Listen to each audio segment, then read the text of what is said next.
FanFood became a necessity because of the coronavirus, but it's something that I've been interested in for years now.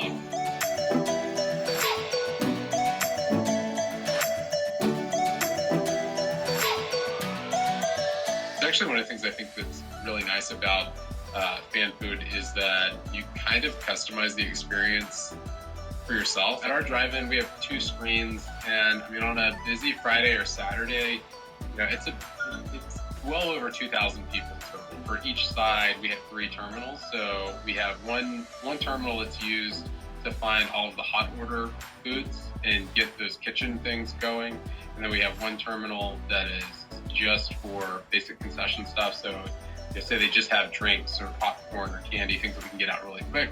We go through those. So it's kind of a triage system to figure out what are the things we can get done really quick, and then what are the things that are going to take time we have to wait on the kitchen for. So we do that, and then we have a terminal at each window where that's the person that's handing the stuff out, and then they clear the transactions.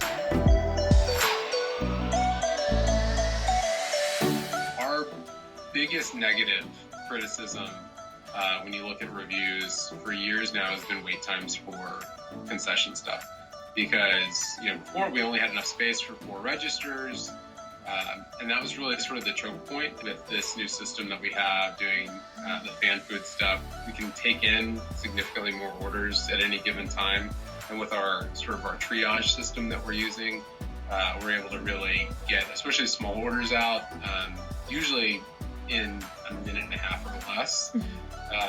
And kitchen orders, they take a little bit longer, but I think right now, even on busy nights, we're probably averaging fulfillment times are probably averaging about 12 minutes. It solved a lot of our problems that we had already, and honestly, I think about that more than I do how does it work due to the COVID situation, because the COVID situation will eventually subside.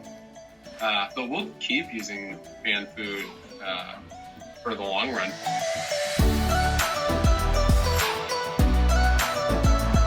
People seem to really get it, and I think part of it is it's sort of the environment that we're in right now.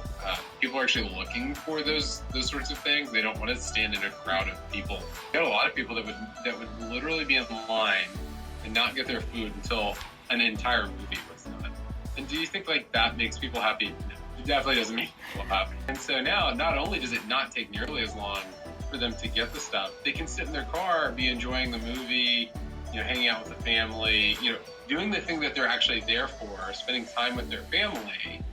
And then as soon as their order's ready, they can go up and pick it up. The other thing that's been for our staff that they've really liked, it used to be as far as stuff like tips, they would probably collectively get $15 a night or something like that on a busy night, because people are, I guess they just are happy with the situation.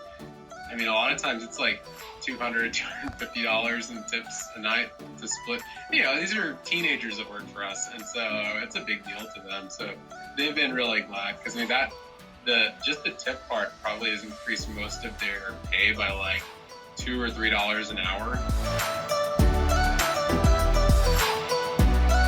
Kind of our next phase in terms of what we're going to be doing with FanFood will definitely be delivery to the vehicles. That would be sort of the really next level thing for people. If they don't have to even get up out of their car, they can just sit there and then the food's delivered to them. I think the amount of times that people will order and the amount of things that they'll order and the satisfaction that they'll have is really going to just continue to increase. This is a really great tool that makes our job easier and makes my employees happier and makes our customers happier, and that's all great. And so we're just looking at ways in which we can use the tool in bigger and better ways. The things that I really enjoy about the drive-in business is just interacting with customers. We're just so disconnected generally right now, and I think that's why the drive-in business is doing so well for people, is that they can still meet up with their friends, You sit in your car, I sit in my car, but like we're still around each other.